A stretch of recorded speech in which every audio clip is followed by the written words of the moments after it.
the Zelda Oracle games. Which one did you start with first? I played Ages first because it's the first alphabetically. I am the exact same. It was just the first that was on the list, and so that was the one I picked. So it looks like we both played through it in the same order, which also means when we played the linked ending, we had the same set of items, probably. Yeah, that's right. That was I was really grateful for that set of items, honestly. Yeah. So I guess that's probably the first topic to cover, which is the freaking items, man. When I first started playing, I was probably already gushing in the Discord chat about like, wow, they actually pulled off something that, even given the new result is today, I'm like, wow, Capcom still managed to get something pretty dang unique. Yeah, I think a good portion of the items are pretty unique. I mean, I guess the ones that interested me most were the siege shooter and the mermaid suit. Mm-hmm. The mermaid suit was notable because the entire Ages game is about like layering the same overworld on top of itself, where like in the past era and in the current era, you'll have a similar overworld, but then a path might be opened in the past that's not open in the present. Mm-hmm. So there's like a strange z-axis to it, if you will, where like you travel into a similar space, and then the differentiation between them is time. And the mermaid suit like took that idea and then multiplied it by 2, because just like there can be a past and a future, with the mermaid suit there can be an above water and a below water to any given room. Mm-hmm. And then on top of that you can have a past and a present of both versions. Yeah. So on one hand that felt like pretty redundant, like having to work through the 4 iterations of each room anytime I was stuck. But also, like, it is pretty clever to... I thought it was clever the way they really milked that idea, that layering idea. Mm-hmm. And then for the siege shooter, I just wanted to say that in Zelda games, you really... typically... I want to say typically shooting is a matter of timing, where like you can point at something directly with your arrow and shoot, and it's gonna land exactly where you pointed it. And that does change in like the more modern ones, like certainly by Breath of the Wild you have like gravity to contend with. Yeah. And so but the siege shooter was a way, or the siege shooter complicated the trajectory of your shooting by letting you bounce seeds off of walls. So you might not get at something directly, but you can hook it around a corner using a wall. And so shy of using gravity, which wouldn't be an option in a 2D game anyway, that was a way to add some complexity to like the angle of your aim. Yeah. Specifically the sense seeds that are able to do that. I don't think the other ones bounce off as well. Oh, yeah, I don't recall. Yeah, because I felt like the thing is I played Ages first before Seasons, so my memory on that one's a little bit worse, but I believe the Sense Seed was the one in particular that gives you that reflecting bullet. But yeah, no, that was cool, and it makes sense. It's funny. It almost was their sort of workaround for how do we get like different arrow types, but instead of the usual fire, ice arrows, and whatever, they actually made them to be seeds. So they have even more than just. They basically were able to put in effects that, but for them being seeds, wouldn't have made sense to if it was just a bow and arrow. Yeah, that entire seed system is just so cool. Yeah. I think the Pegasus seeds in particular were notable for the Pegasus seeds make you move fast when you use them. Mm-hmm. And so typically when you use the Pegasus boots in a Zelda game, there's that charge up time so that you're not just like spamming it going everywhere. Yeah. And then in the latter Zelda games like Skyward Sword, you have a run button timed to a stamina meter, so you can't spam it because you'll run out of stamina. So it was neat to see yet another fast movement option, and this time it was balanced by ammunition. Yeah. Yeah. The other cool stuff, and that you kind of also got there, is the fact that the seeds double as both a thing to be dropped and a thing to be shot.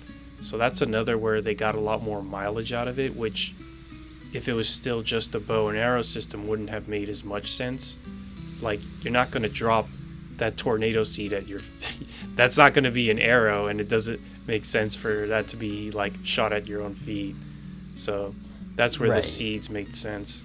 It is actually an idea that I had of like, hey, what if you took the flute from the first Zelda, which summons a tornado that warps you around, and made that a thing that you could use to like catch other enemies in that tornado. And it's like, damn it, Capcom, you beat me to it, because you can do exactly that with that seed. Shoot an enemy with it and then watch him get whisked off into the sky. No, yeah, I forgot to say, when you were asking about times I got stuck in ages because I didn't realize you could use the tornado seed on yourself. I thought it was just for shooting at enemies.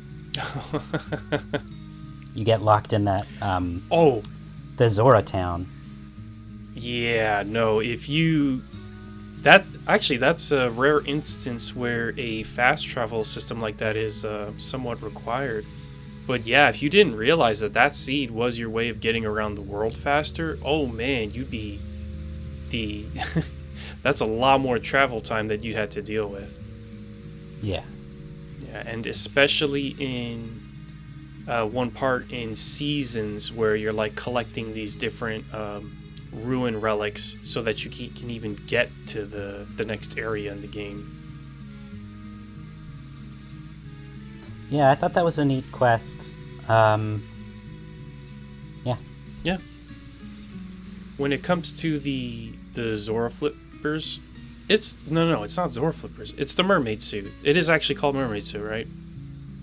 Well, it's just to be pedantic, you get the Zora flippers and then you get the mermaid suit. Right. Okay. Yeah, no, I too am being pedantic. That's why I wanted to make sure, because one's just a regular swim and then the other one actually lets you go under. And, that one, I agree. That one I thought was cool as well. The controls for it were also pretty different. So yeah, every time you press a direction on the control pad, you do like a kick in that direction. So instead of holding a direction and walking like Link normally would, you're like tapping the control pad to get everywhere. Yeah. Reminds me a little bit of how you would stroke in Echo the Dolphin. I can see that. Yeah, how you could just match it, yeah. And not only that, but I do like how with each item that they had, they managed to find some way to integrate it into combat, or at least one of the bosses. And the one involving the mermaid suit, I thought that one was a cool one. Yeah, Because that one had different phases, right? Where, like, you would have to hit him above the surface of the water and then dive below to catch him. Yeah, that's exactly right. And you would the seed shooter was also really useful, and I think it was pretty much expected in that fight, since there's only so much space that you had to actually reach him with. But yeah, that boss fight where you go above and then under to try to shoot at him, that was cool. It kind of reminds me also of Georg in Majora's Mask, because it was sort of the same thing there too, of like, oh, you can fight him above water and underwater. And I'm like, damn. Is that the second boss of the Great Turtle Bay or whatever? It's the Great Bay Temple boss. I was also really, well, I was surprised pleasantly by, like, how versatile the items were in combat. Mm-hmm. And I think, like, my favorite pick there would be the switch, I think it's called. The switch hook? The switch hook, yes. Where, when I got it, it was like, okay, this is just the hook shot again, whatever. But no, you shoot the switch hook at something and you swap places with it. Yes. And so for the rest of the game, just about, I would use it to switch spots with enemies to get through rooms faster. And that's so much more. There's so much versatility in how you use that. Just to navigate or to fight, or to, solve a puzzle. What a varied item. And Yeah. I think it is worth comparing that to the hookshot, in that the hookshot will stun enemies, which is still pretty useful in combat, but makes it redundant with the boomerang. Mm-hmm. And it will also latch to a single point and take you to that point. Yeah. And so I guess with the switch hook, I would say there's another complexity where, like, it does take you to the spot that you shoot, but it also moves the item that you shoot, so that there's, like, that one more bit of information to what you're doing, that then, cascades into all of the other gameplay decisions you're making in real time.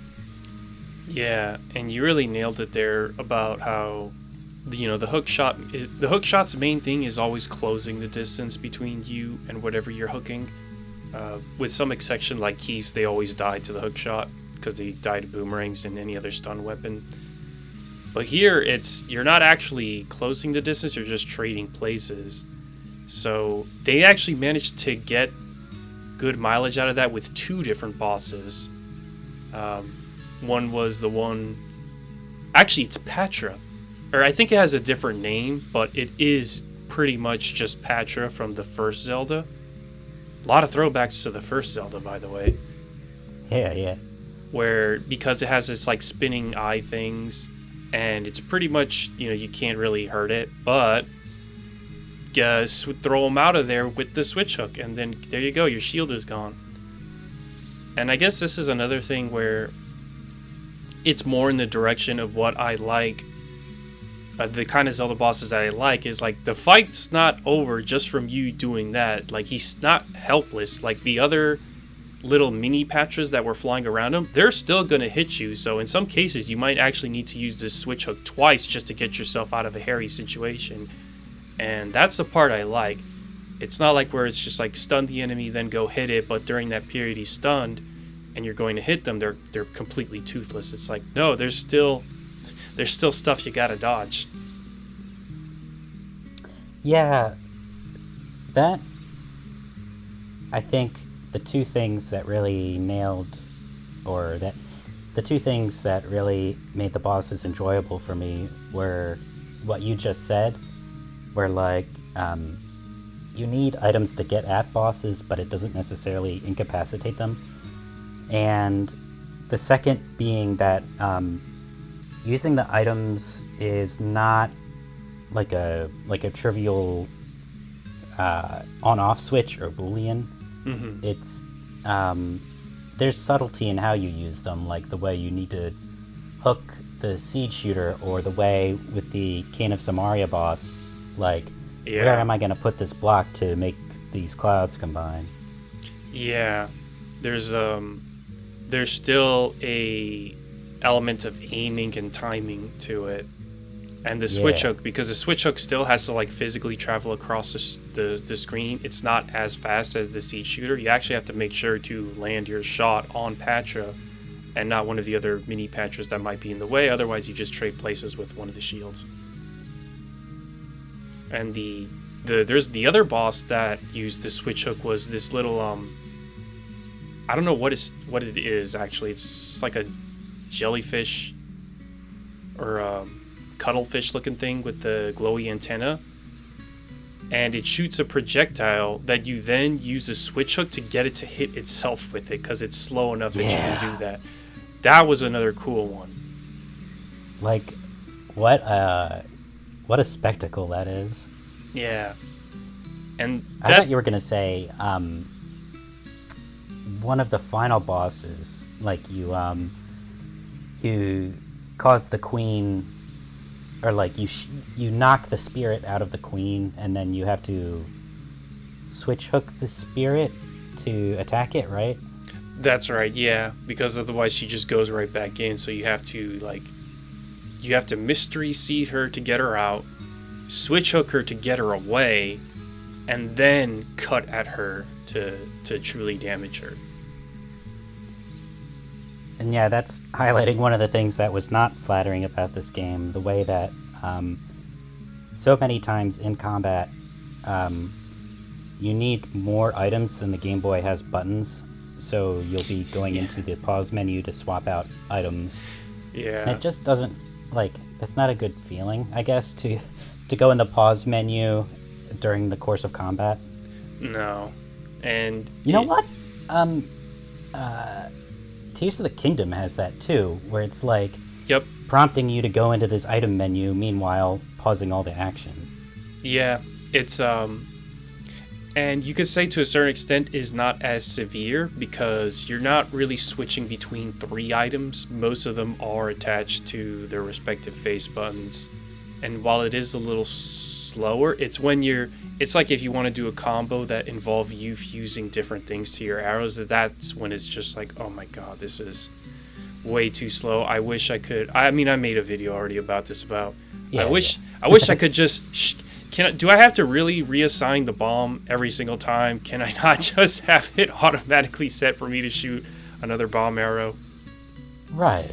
So yeah, and the thing is, like, because it was actually a 2D menu, in some ways that still made it faster to navigate, to assign the buttons, but it's still a pause in the action that I really would like to see cleaned up in a remake of this game. It's one of the reasons why I say this game, even more so than Link's Awakening, desperately needs a remake, because none of the bosses in Link's Awakening, and you could say it's more to the credit of that game than the Oracle games, where it didn't push the design that hard that you needed to do anything like that. Or at least I don't recall any moment in Link's Awakening that required you to use 3 different items like that. No, it was mostly just in Link's Awakening, like anytime you needed to do a long jump, you would have to use the Fox Feather and the Pegasus Boots. Yeah. And then you're defenseless, so your next move after that is instantly, I need to put my sword back on. Yeah. But it was never like in the middle of a fight or something you have to do that. Right. If there was a boss that used the Pegasus Boots, it was only the Pegasus Boots. And if it needed the Power Glove, it was only the Power Glove. If it needed the Hook Shot, it was only the Hook Shot. It didn't make you use more than one. Basically making it so that you never needed to unequip the sword. And man, in this game, it's like I don't want to just never unequip the sword. I never want to unequip Rock's feather. It's so good. Oh yeah, the Rock's Cape, you mean? Oh yeah, the Rock's cape is especially is like functionally a double jump, and you could say the earliest instance of a glide in a Zelda game that isn't holding onto a cuckoo. Yeah, I think you're right. Yeah, because this predates Wind Waker, right? Yeah, Yeah. I think it does. Yeah. And right. Oh yeah, the switch hook. One of the cool elements. We also talked about one of the bosses that kind of pushed what it was going for. If I remember correctly, well, there are other details about Varen's boss fight that we can probably get to later. I guess just to stay on the topic of the items. One of the other cool things with the seeds, that this only works because of the fact that they're seeds and not just like, fire fruit, ice fruit, whatever, is you can get your really, I guess you can say, really unique effects. Like, remember the meat in the first Zelda? Where I'm aware of it, but I don't think I've ever played it far enough to use it. Oh, it's actually required. Yeah, but it's a hard game. Yeah. No, I have many criticisms of the first Zelda, and definitely getting into the middle of a dungeon only for some guy to go grumble grumble, and it's just like, oh my, what is this? But in any case, the scent seed is one example where it actually has that same function as that meat. Of it's basically bait. So the enemies. Yeah, that seemed interesting, but like in reality, I'm never gonna want to do that. That Right. takes too much time.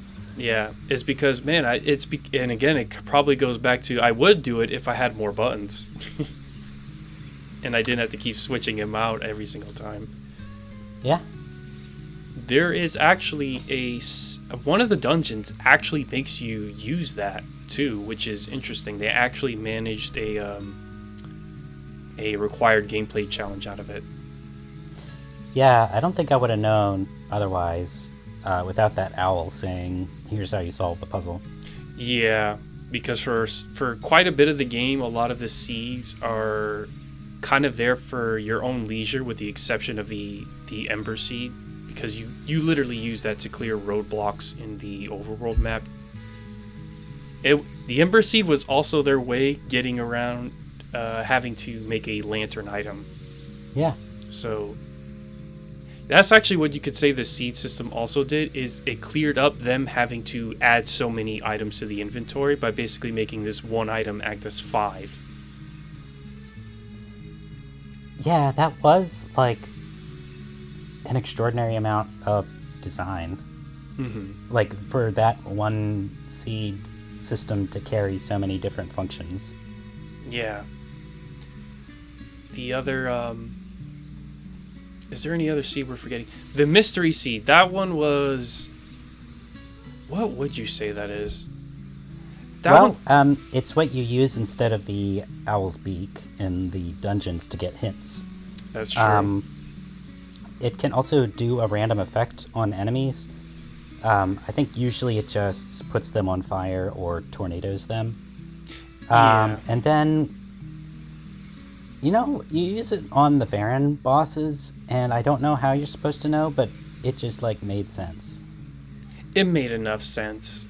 It's one of those things where it's just like, all right, you have this very unique situation of the boss basically being possessed. It's like, is there anything that I have that deals with possession? It's like the mystery seed is kind of like your go-to if you don't know what to do. And that's why it was one of the first seeds I threw out when there was that other boss that was like a giant fireball that also switched to an ice ball.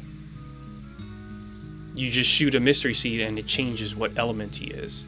And that's how I'm able to pick up the icicles that he created and throw it back at him by forcing him to the fire state and then using an ember seed when he's in the ice state. Oh, for that, I didn't even realize you could pick up.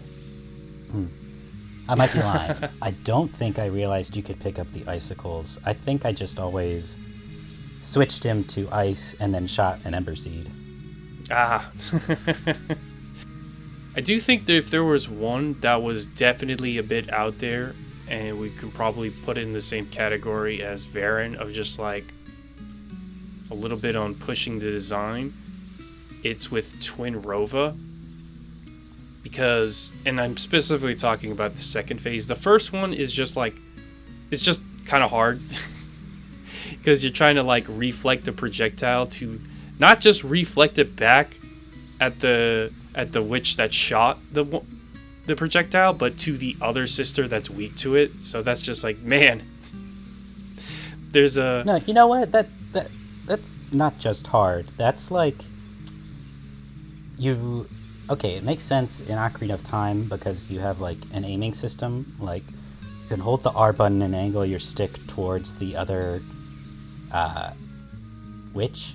mm-hmm. But in Oracles, I mean, you can adjust the angle that you bat the fireball back or the ice ball with.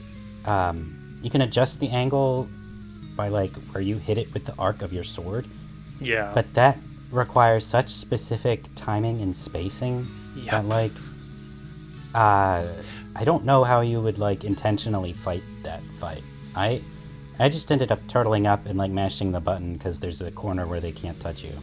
Yeah, that's similar to what I did. I just turtled up and I basically just did spin attacks and hoped for the best. There wasn't much timing to it. And the thing is, when you have the level 1 sword, you can't even just use the regular sword string. You have to use the spin attack, so that already makes the timing that much trickier. Never mind getting it to go where I wanted to. Never mind trying to get it to play Space Invader and shoot where they're going to be, because it still has to travel through space, and they actually move very fast. And off screen. They also move off screen. That too, and that's actually one of the subtler things too about the Oracle games, that you go back and realize, oh wait, this was never an issue with Link's Awakening because it was just single screen the entire game. Every boss fight fit on the screen that you fought them in. The Oracle games have kind of a problem of bosses that don't fit on the screen, or arenas that are bigger than where they fit in. Because I mean, Twin Rova, or the Kome and Kotake, their sprites are fairly, standard. But the thing is like they're flying around and I can't even see their full flight pattern because it's happening off screen. And that also happened with the second phase of Varan's boss fight. It's like, if there's a pattern here, I can't pick it up because half the time I can't even see her. I agree that those were like too complex to be legible and I didn't get what was going on. But by and large, I'm grateful for the larger screen space because like the dungeon rooms can hold so much more stuff in them that I think they made good made good use of the space. Yeah, when it comes to the dungeon rooms, that's where allowing the camera to scroll a little bit before hitting the boundaries probably made more sense. And there were definitely occasions where you could tell that they had to be very careful with the design to make sure you saw the thing in order to use it. Because, like, say, the magnet hands, there were moments where you had to use it to a magnet pole that was off screen. But if you were paying attention, you could actually see it earlier before you moved to the spot in order to use it. There's that, and I think, don't they leave like pink tiles on the floor or something like that to signify when something is off screen, like across a large gap? No, not always. Because I was checking that last night, and no, not that I recall, no. They don't always signify it, but they do have a way for you to see it ahead of time, so that you're not guessing. Oh yeah, man, magnet hands. That was a fucking good one. Talk about another. They managed to get like 2 switcheroos or 2 twists on the hook shot in this game, and both of them are cool. So if you thought the switch hook was cool, then you get the magnet glove, and I'm like, damn. For one, the regular enemy that is based on that one is pretty tough, but also just kind of cool. The fact that it switches its polarity, but in that moment where it's switching, it both shoots at you and is also the one moment where it's vulnerable. That means it also has its own counter to you if you're trying to pull it towards you in order to get a swing at it, or push it into a wall so that you can make it easier to trap it in a corner and kill it. I thought it was just a cool enemy. That enemy had like so much going on.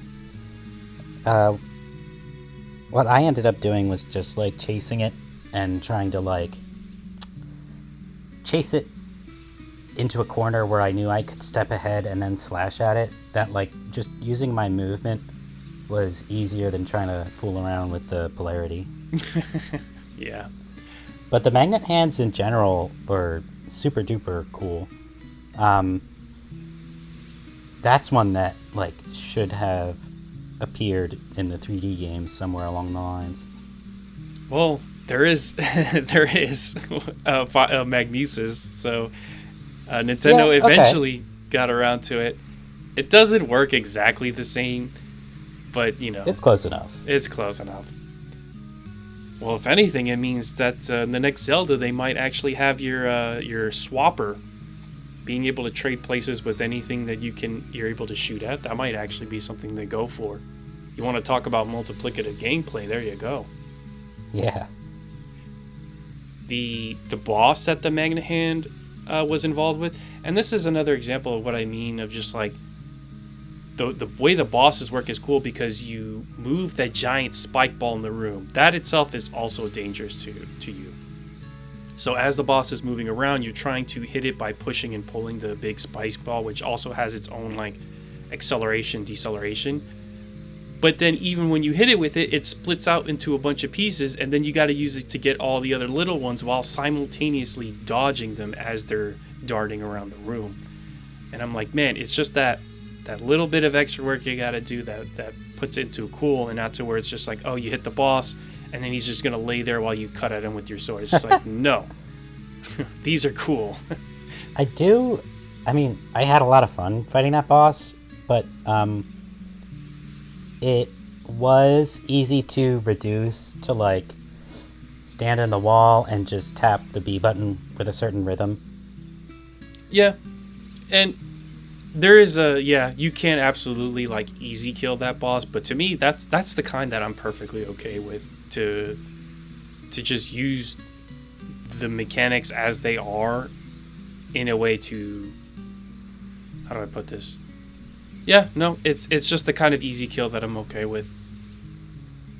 It doesn't have to be... it's a fun system to engage with that, like, even if the boss never touches you, you're still at risk of hitting yourself. Yeah, so there's still, like, hey, if you're good at the game, you're good at the game. It's just like, hey... Like, I can see the difference between how I play Mario 3 and my niece, and, man, actually, even New Super Mario Bros. Wii is hard for her, but... just little things like Boom Boom gives her a hard time. And I'm like, huh, interesting. At the risk of getting off topic, Boom Boom is a good comparison because, like, every time I see him, I groan. But it's like, oh, wait, yeah, like, I had to work to get to the point where, like, I have the reflexes to kill him ahead of time. Yeah. Like, that's not trivial. No. And it's also one of those things where it's like, I kind of like being able to kill a boss quickly, so long as you have the skill for it, and not just like the boss dying quickly because they're trivially easy, or because the item's doing all the work that didn't take much work to use in the first place. What's the Zelda boss that I'm thinking of that kind of gives me that vibe?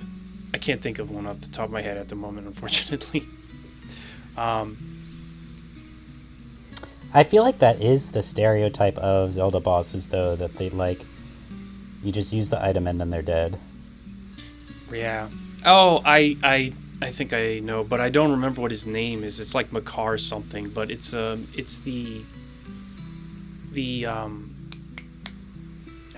it's like the Forest Temple where you have the Great Deku Tree in Wind Waker. It's the boss that's just like this giant flower thing, and you have to use the boomerang to cut the vines out in order to open it up, and then just wail on him.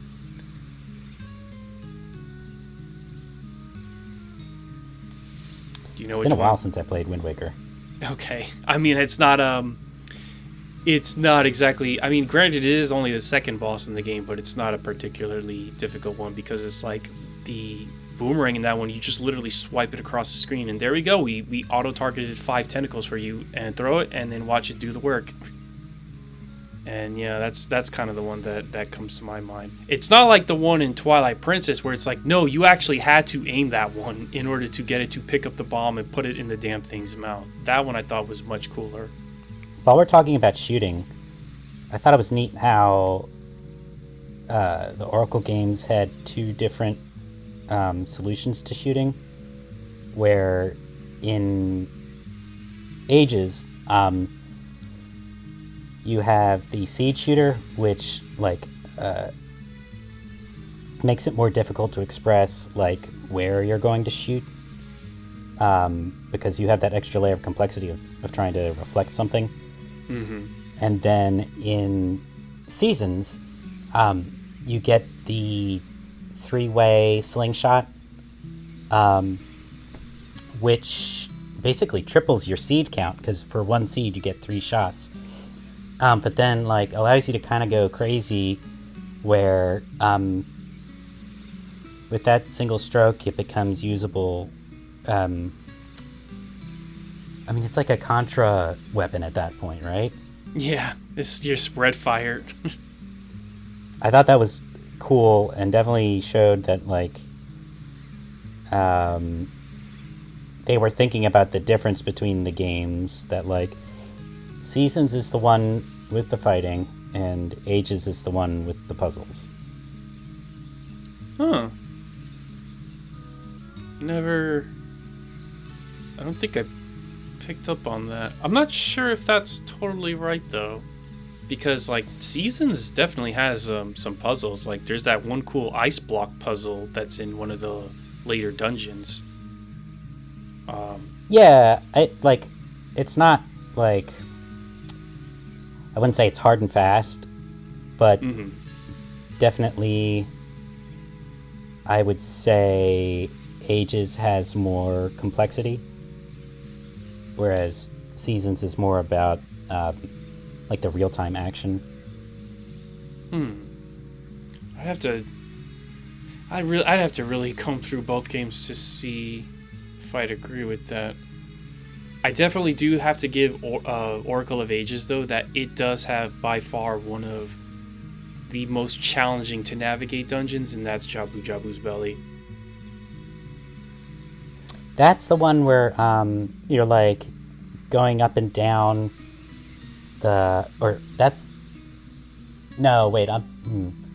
what's the one that has the like water levels that you can change? Yeah, Jabu Jabu's Belly. Okay. That one, and if I was to really say what, it's one of the reasons why I say like the Oracle games really need a remake, is because the map does not tell you where the staircases are. So you better fucking memorize where those are. And these dungeons aren't in the shape of easy to recognize symbols like a bottle or a key or a bat or anything like that. They're just like random shapes.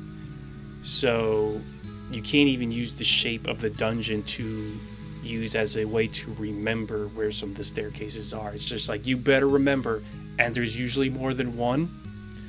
So good luck, especially on the ones that have multiple floors.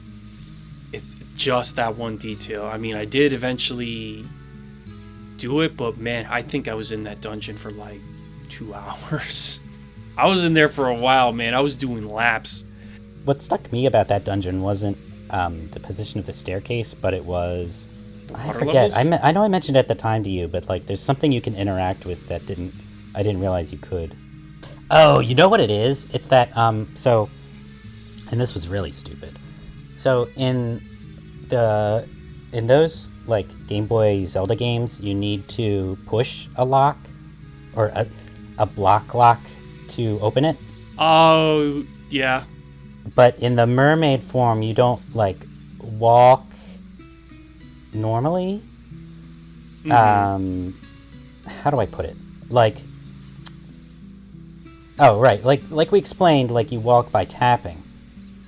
And so, what got me was that you need to tap up to the block, but then you need to hold the directional button to open the lock. So I had this key, and I knew it went in this lock, and the whole time I'm trying to figure out, like, how do I drain the water so that I can open this block? Because clearly, Mermaid Link can't interact with this. So that's what got me stuck in that dungeon. Yeah. I still don't understand why they made the key blocks like that. Of just like, why not just open it when I'm near it? Goodness gracious. Yeah. I really don't know why they made it, because that's one of those things that invites those like fuzzy interactions where you think the rules are one thing or you think the rules are something else. It's like, oh no, it was that thing before. And that kind of gets me to one of the bosses, Ramrock, where that exact same thing happened to me. He's like, oh, I guess bombs don't work. Oh wait, no, they do. It's just this stupid bastard has to crush him with his own hands and not the regular explosion. Yeah. I'm trying to think. Like, generally, this game's interactions were pretty clean. Like, I guess I would say discrete. Like, either something happens or it doesn't. Mm-hmm. So those were more the exception than the rule. Yeah. I think that one had the most in just like one space, because even its little like iron ball hands that it throws out, I kept trying to pick up the one that it threw out because like, oh, you gave me your arm, let me take it. And it's like, no, you have to go for the one that's still close to him, not the one that he throws out. That was another one. It's just like, what the fuck? Because you're trying to like. That's right. That was the one where I put the game down for a week and then came back and like. Yeah. I just at that point was like, okay, does the shovel work? Right. I think there is a boss that uses the shovel. Yeah, no, there's definitely a boss that uses the shovel. But yeah, that was one that was just like, what the hell? Why? And you want to know why it is? It's because it's the difference between pulling things versus picking them up. And I'm like, I thought I was picking this thing up because it's called the power glove. That's what you do with most things. You don't use it to pull. And I'm like, that was the first time I ever seen anything like that, where it's just like, oh, I'm supposed to pull the ball, not pick it up and throw it. And there's literally another boss where you do exactly that. And it's from the one from Link's Awakening too. I don't remember his name, but it's the little cuttlefish looking one. Oh, yeah. I thought he was like a manta ray, but either way, yeah, he's like, I don't know what he is. He's like a dog with a ball, and you take the ball from him and throw it at him. I think it's great that we thought the same thing, because I always thought he was making like a little barking noise. But yeah. You pick up the ball and you hit him with his own ball when he tries to throw it at you. And I'm like, I thought that was just this again. And it's like, oh no, this ball's different. It's like, okay. If there was at least one thing in the dungeon to have used that same element so that you learn that you pull it instead of picking it up, I think that is one way they actually could have resolved that. But the fact is, it's only there in that fight that you've never seen anywhere else, and it's actually a different interaction than what you probably are expecting, because there's hardly anything where you pull stuff.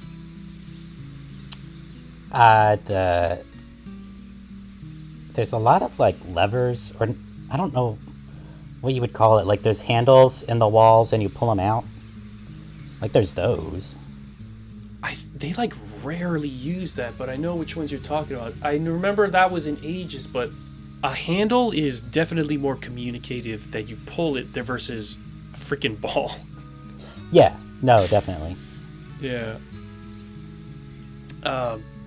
Yeah. Ramrock was definitely one of the other ones that I'd put in the same category of this. Man, this game needed more buttons, but that one also just involved weird interactions. That it's like, I get the idea. You're really trying to force this idea in. That is the best way I can put it. Because like trying to get the enemy to crush the bomb that you throw in front of its face is so specific that it's just like, you probably should have just let the bomb work normal. Yeah, like the boss moves around, like that would still be a challenge to land that hit. Mm-hmm. And if I remember correctly, that was also one where, like, the first phase where it's moving around, it's like, oh, shoot him in the back of the head, because that kind of makes sense. And then that just stops working because he changes his arms. So it's another example of, like, where, like, the rules are literally changing in the middle of the fight. Like, in one phase, the bombs work, and then the other one, they didn't. Because that was actually one of the first things I did in the first phase was I threw bombs at him. Because he moved in a predictable path. So I'm like, oh, I could probably time an explosion. Didn't work, which was why it took me longer in the second phase to realize that bombs then worked, and then the third phase, no, they don't, and then fourth phase, also, no, they don't. Yeah, that I definitely took the wrong. I don't know if you want to call it a lesson, but I got the wrong idea from the plants giving you bombs, because Yeah. first thing I did was like scan the room, like, okay, there's bombs. I guess I use bombs on this boss, and it's like, no, not yet. Yeah. when the boss says, no, not yet. I think, yeah, but at least that keeps it down to like only a handful of bosses out of the, like, what, 20 across both games that were just like maybe a little bit on the more confusing side, or where there was some jank. Oh wait, no, there was another one. It's Onyx or Onyx, how do you pronounce that name? I say Onyx. Onyx, okay. That one, you literally didn't figure it out. Yeah, because it's weird that, like, like we were saying, this isn't like a typical Zelda, or it's not like the stereotype of Zelda where you just use an item and the boss is dead. There's like finesse to how you do stuff. Mm-hmm. And so one consequence of that is that, like, action can sometimes get muddy. And so you can, and sometimes you can use that to your advantage. So on the Onyx fight, there's a sequence where, what's her name? Din? Yeah. Onyx will use Din as like a shield, and if you hit Din, then you get damaged. Mm-hmm. And so what you're supposed to do is use the Rod of Seasons to bat away Din. But because Onyx and Din are different entities, you can they don't move like one-to-one. They kind of, Din follows Onyx, I guess I would say. Mm-hmm. And so as a result, you can outrun Din and then catch up to Onyx and make sure that you only hit Onyx with your sword. Mm-hmm. Yeah. It's great that meme is still there, but man, this is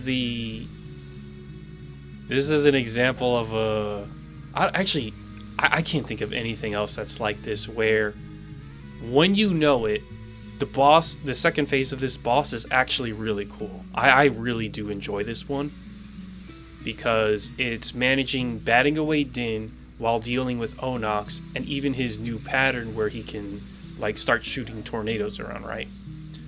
So just that, it's kind of like what Miyamoto says, is like putting two simple things on top of each other makes something more complex instead of just making the one complex thing.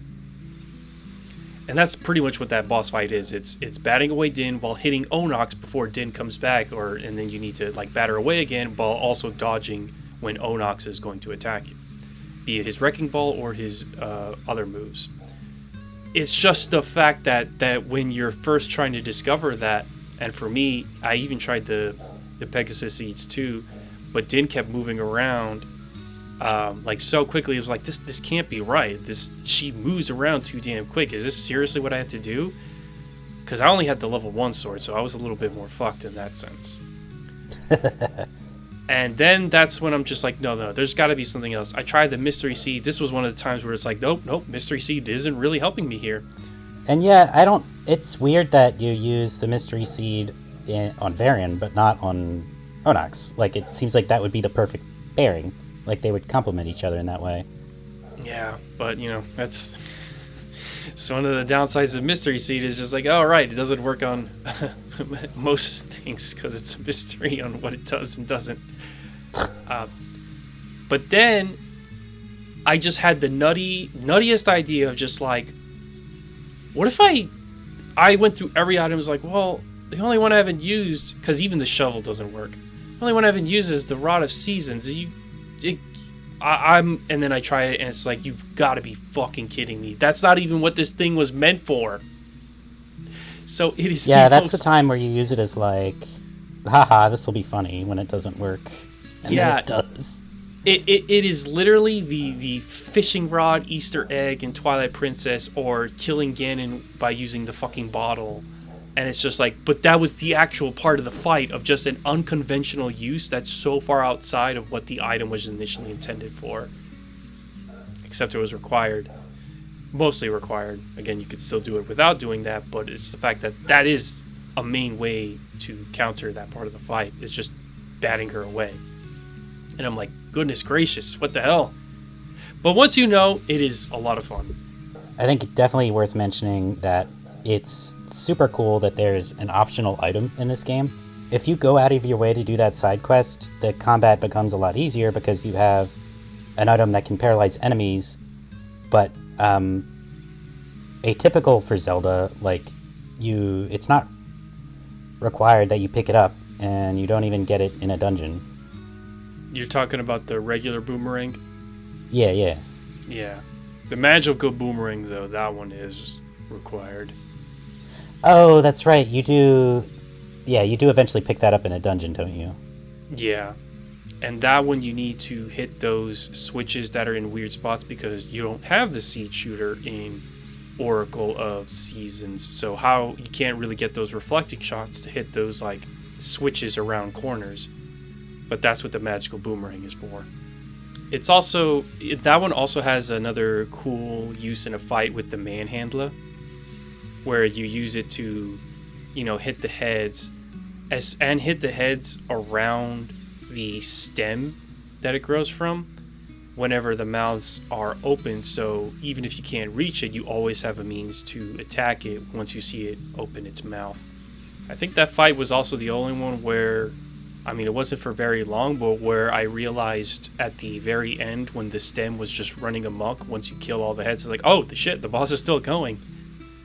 That you didn't just have to hit it, you had to hit it repeatedly with the boomerang to sort of like cut chop the stem, make it thinner and thinner, expose the core, and then deal the finishing blow. What is that boss called again? Let me look that up. Manhandler. It's one of Oracle of Seasons' several throwbacks to bosses in the first Zelda. Oh, yeah. Okay, yeah. No, that boss was super cool. Yeah.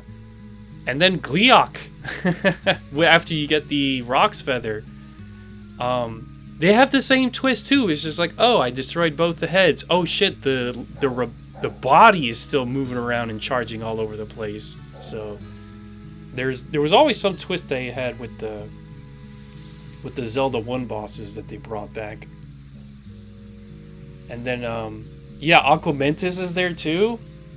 And so is Dodongo, except with Dodongo, you don't just throw a bomb at them, you actually have to pick them up and throw them on the spikes to really hurt them.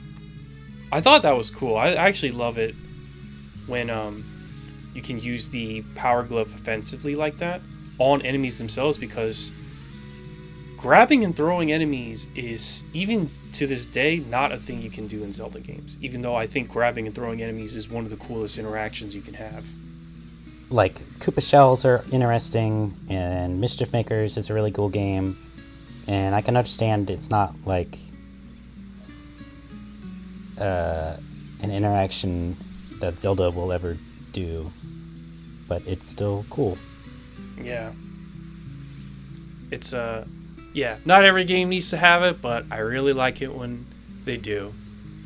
You get From all that, of the... from the Dodongo fight, what really stuck out to me was like, man, this game is so much like the action in this game is so much more to my liking, because the like random movement of the enemies in the first Zelda never sat well with me. Yeah.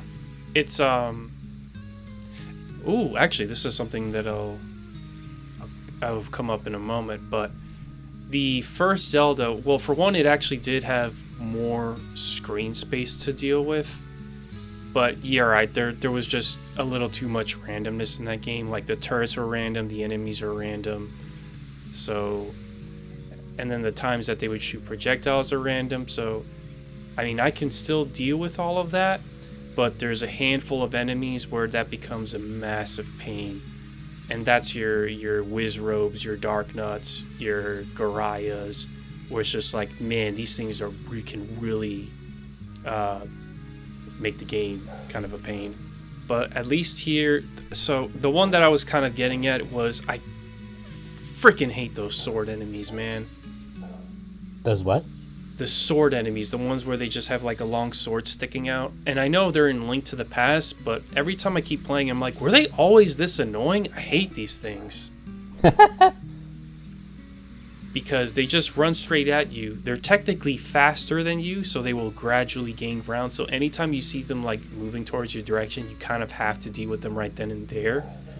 But it's always so janky because you can't, you hit the sword and then they kind of reflect, and then if they come at you straight on, it's just like, oh, well, one of us has got to move, and it's like ding, ding, ding, ding. It's like, oh, fuck. And especially because there's so many cramped spaces in that game, it's just like, I have to like move myself a little bit to the left or right or wherever I need to just to get that one sweet spot, and then wait for him to just stupidly keep running into my sword so I can get the 3 hits and, move on.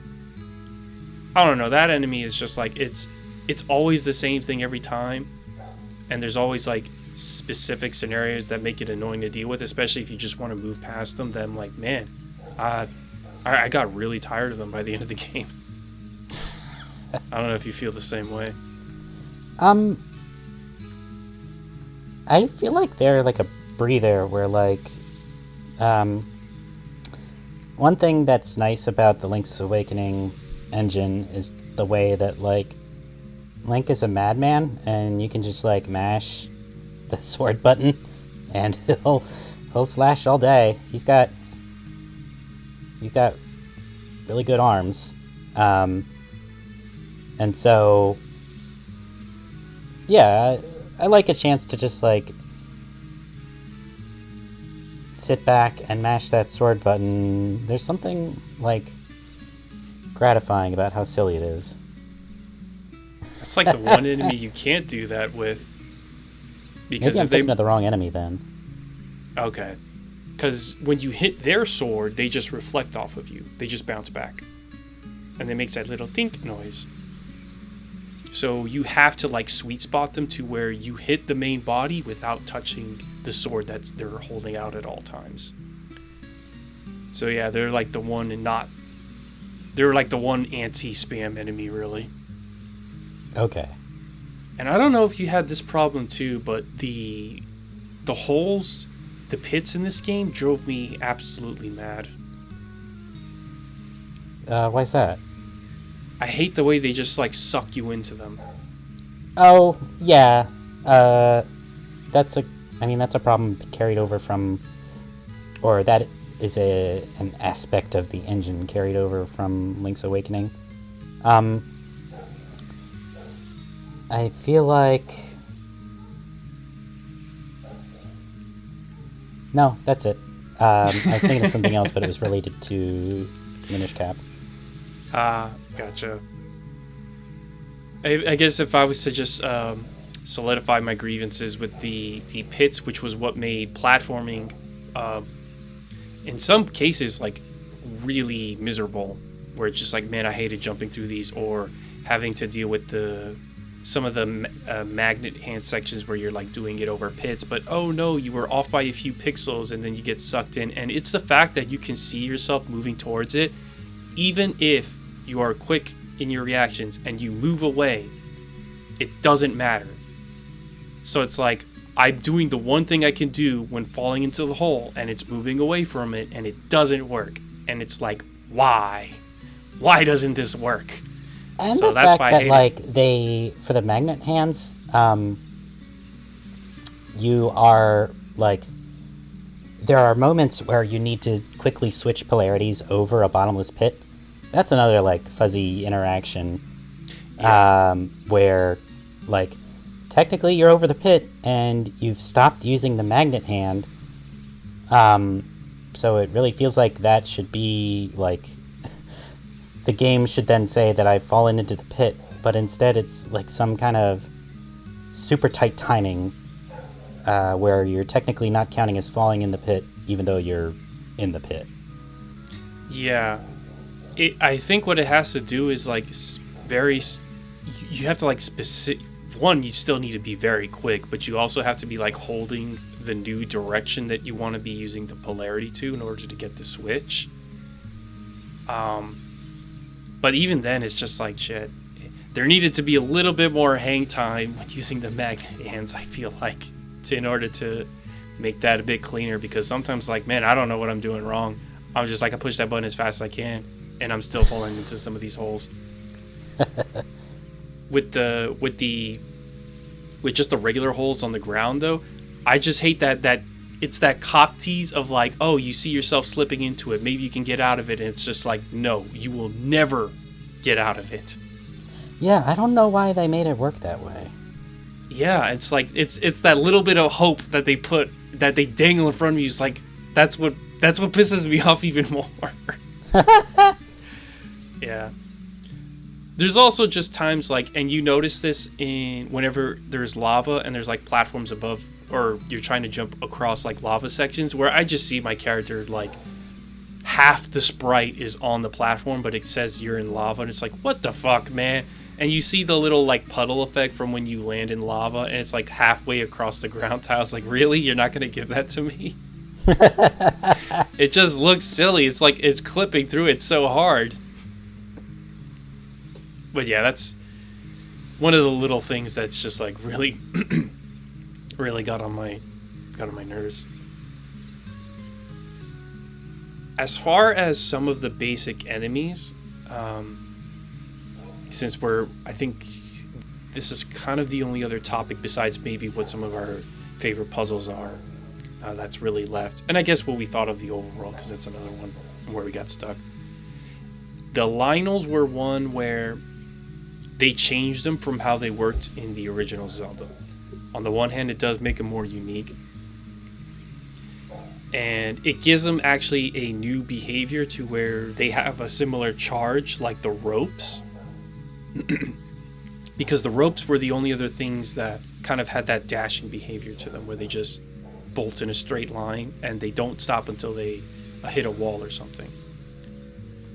What I didn't like was when they did that and you hit them, there's no knockback on them. And it's like, well, what the hell? This game has knockback.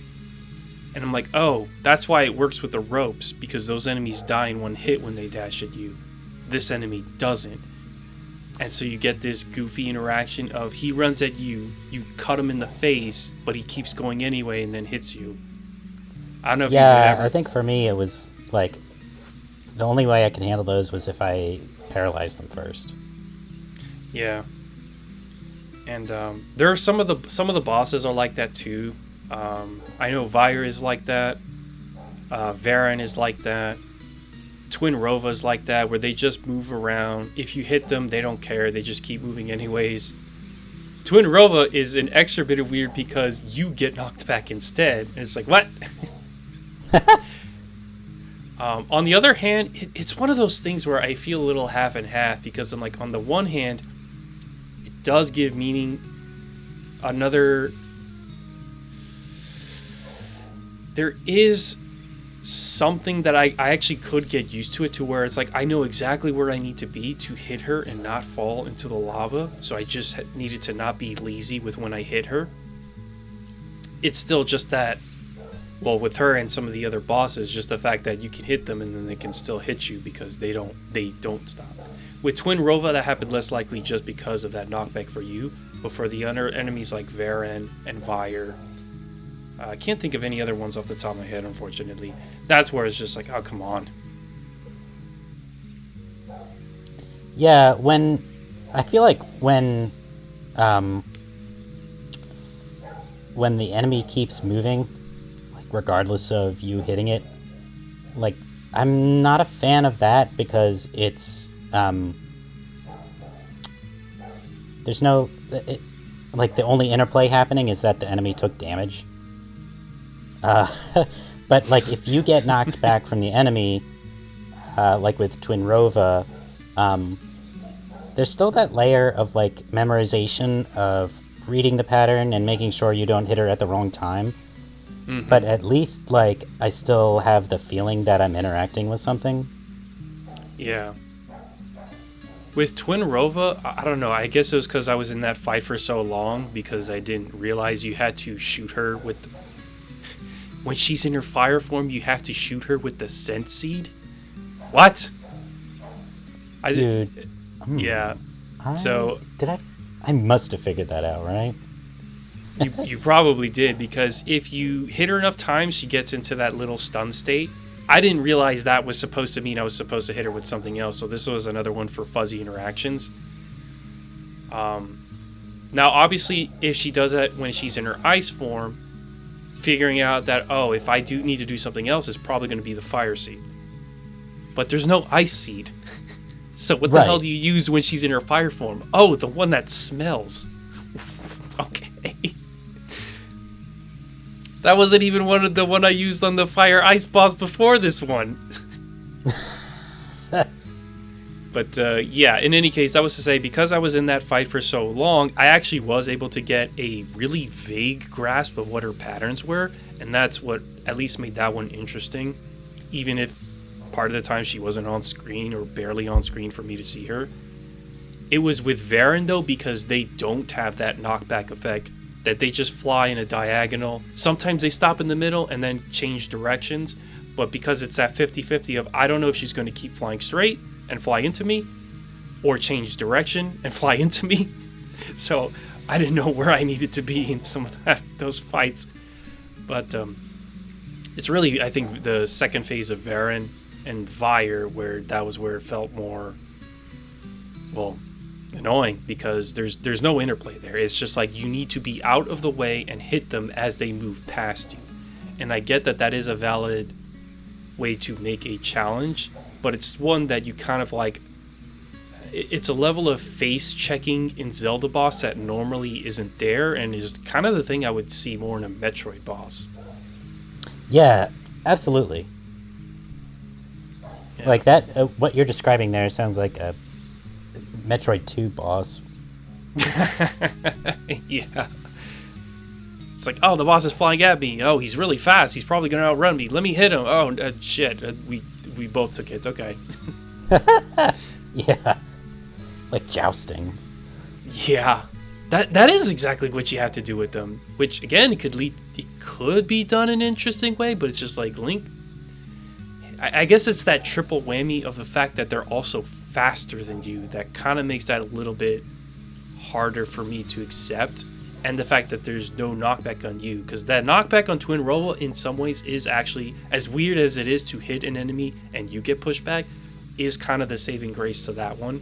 With the other two, because it's not there, it's like not so much, and it does yield those weirder interactions. Your 2D game problems of, oh no, the boss is on top of me and I'm stuck inside them and I'm getting knocked back at the same time.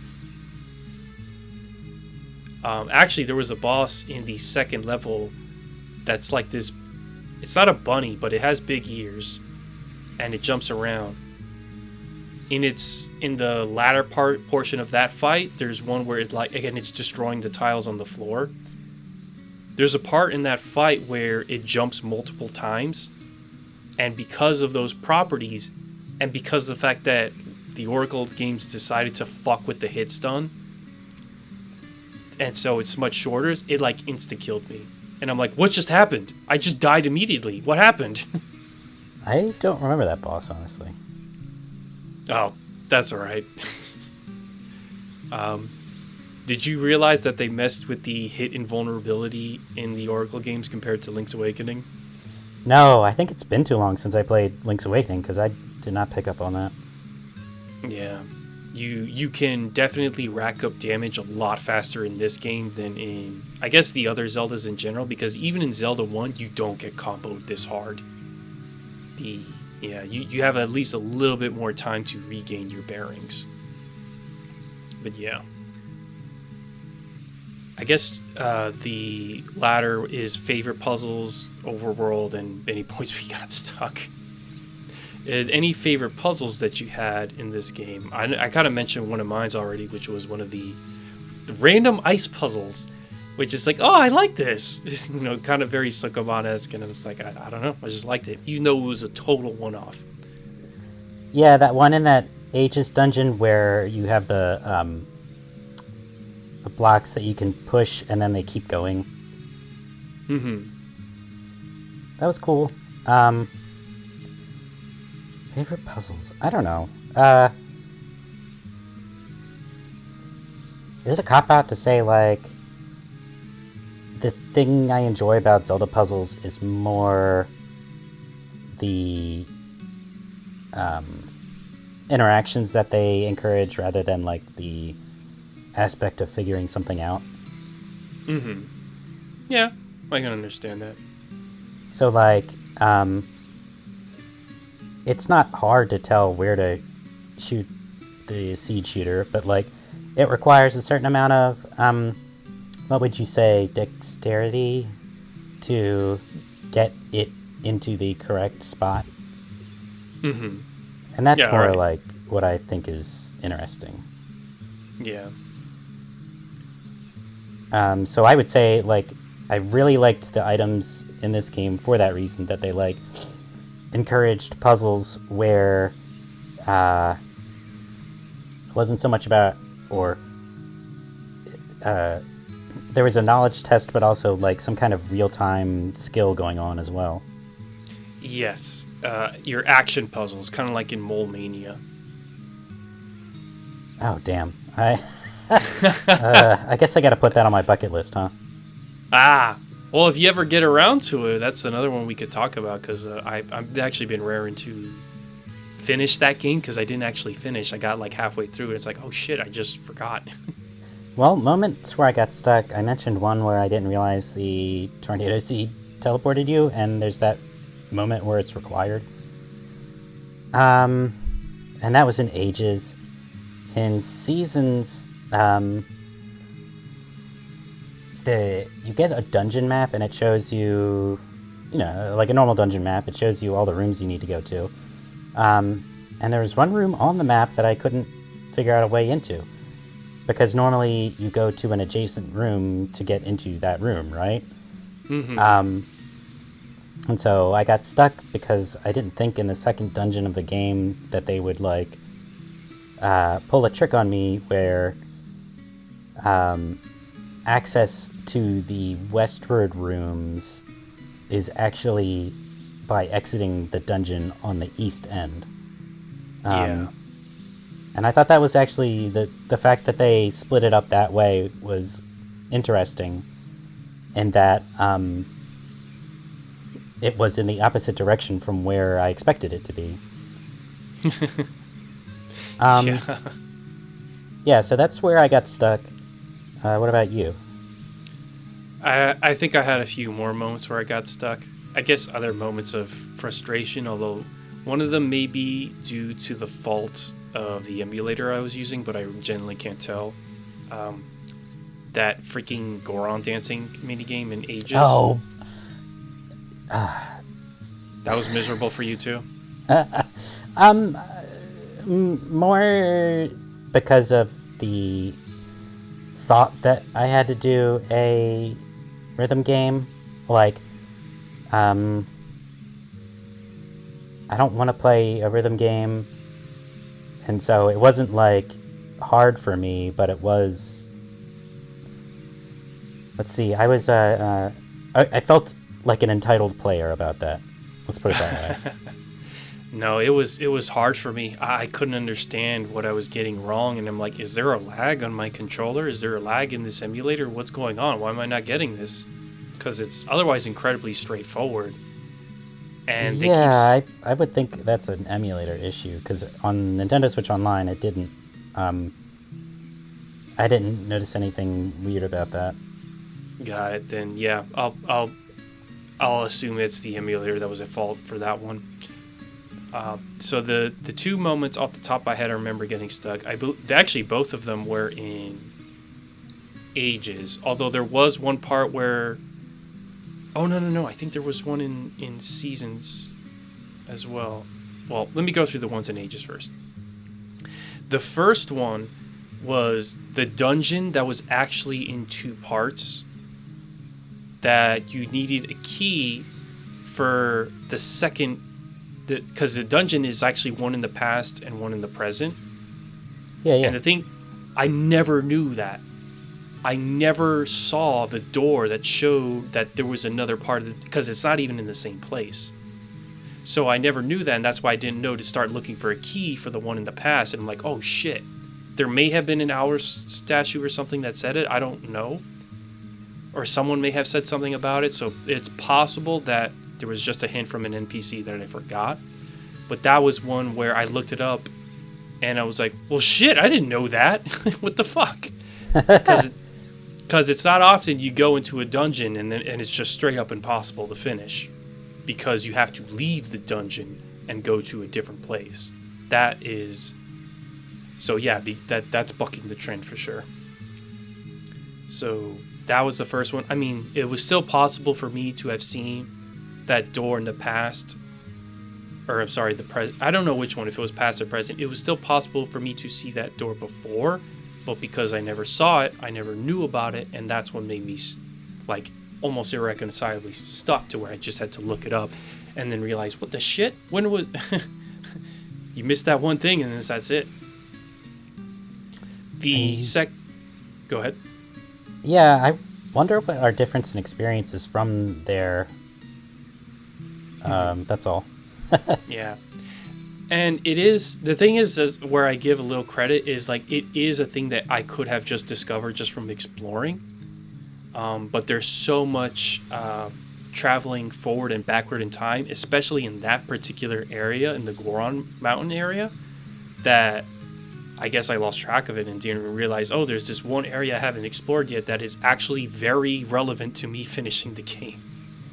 Yeah, I would say, like, that is the overworld's identity in Ages, like, layering of past and future and having to, like, comb through both versions and figure out how they link up together. Mm-hmm. I think it's not interesting, but they certainly explored the idea. Yeah. Actually, if I was to contend to something you said earlier about Ages being the more puzzle one, the overworld for certain was definitely, I would say, harder for me to work my way through, just because of that past future system, where I feel like managing the seasons to make my way through the world was a lot more manageable, especially since the changes weren't always as severe and they were more, I guess, predictable, because there was only a handful of things that they would actually do. There's that, and it's important to remember that the seasons are localized. Like, there are hard zone barriers where even if you've changed the season, you'll get wiped back to whatever season that area belongs in. Like the Goron area is always winter when you go into it, even if you've changed it to summer in some other area. Mm-hmm. Yeah. Whereas in Ages, part of the complexity of the world map is the fact that it's entirely contiguous between both eras. Yeah. You just have areas that'll have sometimes they're just cut out completely different. And I did good managing my way through that for most of the game, up until that one twist that they pulled on me, where it's just oh, there's a past and present version of the dungeon too, instead of most of them where it's just the one dungeon. That was the first one that got me. The second one was actually the same area that you mentioned, but it wasn't because of the seed. It was because they needed a potion to a character I literally had never met before. Yeah, it's an area in the graveyard locked off by water, but I don't know if there's any reason to go back there after you get the flippers. Right. Aside from the fact that you need it for this one late game dungeon. Yeah, that one really got me because and the thing is, I could have found it because it's literally in a blacked off area that I hadn't been to, but I looked it up because I'm if this is a character I've seen before, I don't remember where they are, and I've cleared most of the overworld map already, I just didn't feel like fucking combing the whole world just to search for an NPC. Actually, you could say that is one of the dangers of having NPCs being the keys to progression, is if you don't remember where they are, but you know you've seen them before, oh boy, that is a search mission, not necessarily a needle in a haystack, but that's the kind of looking around that's not as fun, of just where's this damn NPC at? I know they're here, I know they're somewhere around here, but don't know where. And this was one, when I looked it up. Go ahead. So I think that's one key difference between our play styles, that in these games, especially the relatively small size of the overworld, I am content to comb through everything, make sure I execute every screen transition, and so I feel like a large part of why I'm able to play Zelda games now, and I wasn't able to for the first 20 years of my life, is that I'm a lot better at brute forcing stuff now. Gotcha. But yeah, so when I realized that this requires me going to a character, of course when I did look it up, I found out, wait, I've never seen this bitch before. No wonder I don't know where to go. Because it's one thing where, for example, there's one part in Subrosia where you need to clean a bell. That was one where it's just I didn't know where they were, but Subrosia is only so big, so I'm content with just going through every hut to find the one that's the blacksmith that cleans it. Yeah. Although that one was one that still didn't make sense to me, because blacksmiths don't clean things. No, that one was totally by chance, and afterwards it was I never would have figured this out. Yeah, I just got it by talking to everybody. Yeah, that's another one where it's just I kind of just stumbled into the right answer. It's just I literally don't know. I knew because the characters basically told me you got to get it to someone else. Right. They're probably in this area, because there's no way the game's going to bullshit me and make me go back into the overworld and travel to the other side of the world to get it cleaned. It's got to be somewhere in here. And then it's just these characters, their jobs literally have nothing to do with what I needed from them, but whatever. While we're on the subject of seasons and witches, that reminds me that another bullshit NPC interaction was when you need. Oh right, there's a story event in Seasons where you need to bump into Maple to progress the story. And she is okay. So Maple actually has a random chance of spawning on every screen, and she bumps into you, and she coughs up some rupees, and it's like kind of a interesting little mini game. But like after the first time I did it, okay, I get what this is about. I don't really need any more rupees, so I'm not gonna bother with Maple anymore. And so I think it was a little like you could either say unfair or untelegraphed that you need to talk to her.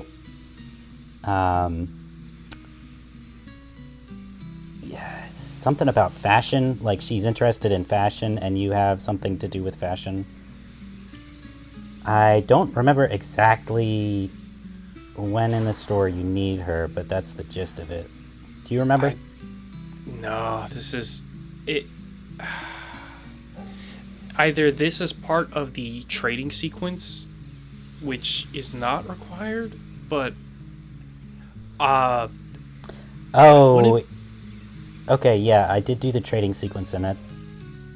Oh, that's right. Yeah, that wasn't required. So, never mind. Yeah, I guess I was upset about that being not telegraphed, but also it wasn't required to beat the game.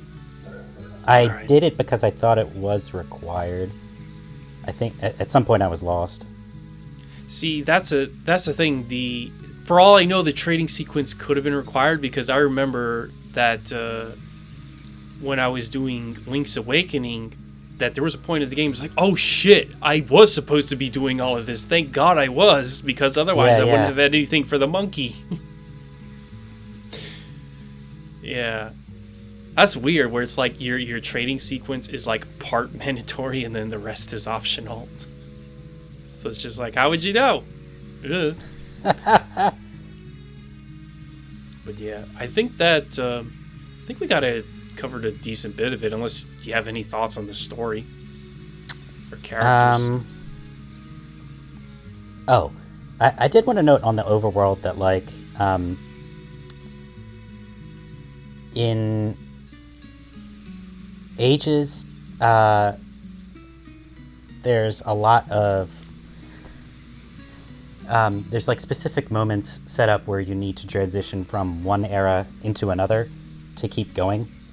And so the game would create, I don't know if you would say puzzles, but like navigation challenges of like figuring out where to go and when to switch time periods. Whereas in Seasons, because of the barriers that like force you to one season or another, navigation is fairly like discrete. Like, if you are in one area and you can't figure out how to get to something, you either can get there or you need a different item. It's not like you need to go off somewhere else and then come back through a different way. Right. And so I thought I really appreciated that. I think the Seasons way of doing things, or I think the Ages way of doing things is much more in keeping with Link's Awakening, where you would have to travel like halfway around the world just to get to an adjacent room. And that world map I just never enjoyed for that reason. Yeah, so that's my thoughts on the overworld. I do know what you were going at with the complexity, where with Ages, a lot of it, especially earlier on, where it's like when you take that portal, it's one way, and it's a whole other thing just to make your way back. Whereas Seasons, it's just like that stump you use it on is just always there. Yeah, there's exactly. no like, yeah. There's no like, oh, I can't get it back to fall or whatever. It's just like you just use the rod for the season that you have, and that's it. You know what? That is actually a really good point. That like in Ages, you can get a warp to the past, but then in the past, the warp back to the future won't be in the same spot. It'll be like offset by a couple rooms. Mm-hmm. Whereas in Seasons, a stump is a stump in every season. Yep. So that's why it's so much easier to wrap your head around it and figuring out how to progress through the overworld, whereas Age is, that's what makes the overworld itself kind of its own puzzle as you're going back forward and backward through time, because it's not I was gonna say one-dimensional, but yeah, I guess that is the best way to put it. It's not as one-dimensional. It's also very non-reversible. You can say that too. Once you do, yeah, a thing, I think you're that's stuck. what gives it the aspect of a puzzle that, like, if you consider a puzzle to be like a sequence of tasks that you have to do in a particular sequence, that, like, part of puzzledness is locking in a sequence of actions. Yeah. The fact that you can travel to one era and then get stuck in that era means that the, like, commitment of your actions is bigger, and that the sequence of actions you need to take is longer. Yeah. That's a pretty good way of putting it. As far as, like, I guess last topic is, like, as far as, like, story stuff, I mean, I guess actually I do appreciate the slightly expanded roster of characters, where it's just more than Zelda. Even that one guy that's really fawning for Nehru is just like, there's actually someone else trying to do things besides Link. Even if they're not necessarily great at it, at least there's someone else there. It's just like, no, I'm going to be the one to save the day. Sure thing, Gary Oak, whatever. Yeah, Ralph. I mean, That's his name. I mean, just to, like, be perfectly mean, because, like, I know the developers aren't listening. Like, boy, I really do not care about Ralph. When he, like, quote unquote dies, it's like, okay, whatever. I never had any attachment to this guy anyway. I'm confused if the game expects me to have an attachment, or if, like, it's supposed to be funny that he's, like, a waste of my time. Those are my thoughts on Ralph. Yeah, the story in general. You know what? It was very concise. I appreciate that, and especially, like, Yes. compared to what goes on in Wind Waker and Twilight Princess and even Minish Cap. Like, man, it's nice to just have a game without a lot of text. Yeah. And I've actually been playing, so I finished Breath of Fire recently, and currently playing through Earthbound, and both of them are say ways just like, oh wow, these are like yeah, they're adventure games and you're talking to a lot of people, but they're also very straight to the point. There's no, like, elaborate backstories with each of these characters, any shit like that, and that's refreshing. Yeah. So yeah, overall thoughts for what did you make for Oracle of Seasons, and how would you compare it to other Zeldas? Oracle of Seasons and I would Ages. say I'm surprised. I went into it expecting to enjoy it because it's Zelda, but, like, no, I think Capcom did a good job, like, with the action, and it was, it really came down to tuning the action, where it's like, not that different from any other Zelda game, and yet the gameplay is so much different. Right. They definitely, well, because Capcom is already good at making action games, they definitely applied some of that skill set to the Zelda bosses, and of course some of the enemies too, to create a combat encounters that even in Zeldas afterwards I didn't experience, although there's still a couple of 2D Zeldas that I haven't played yet, so we'll see. But I'm like, man, no, this definitely gave me that, it definitely scratched that itch that I had from playing Link's Awakening and Links to the Past that I really haven't had. Yeah, it's a shame that Capcom didn't get the DS Zeldas. Oh, That they get, they get Oracles, they get Minish Cap, and then they're done. yeah. Well, fun fact, the director of the Oracle games is the director of Breath of the Wild. Oh, no way. Yep, Hidemaru Fujibayashi, also the director of Skyward Sword. That's why it's my favorite. So yeah, this it's funny. One of the most prominent, probably important Zelda directors was originally a Capcom employee.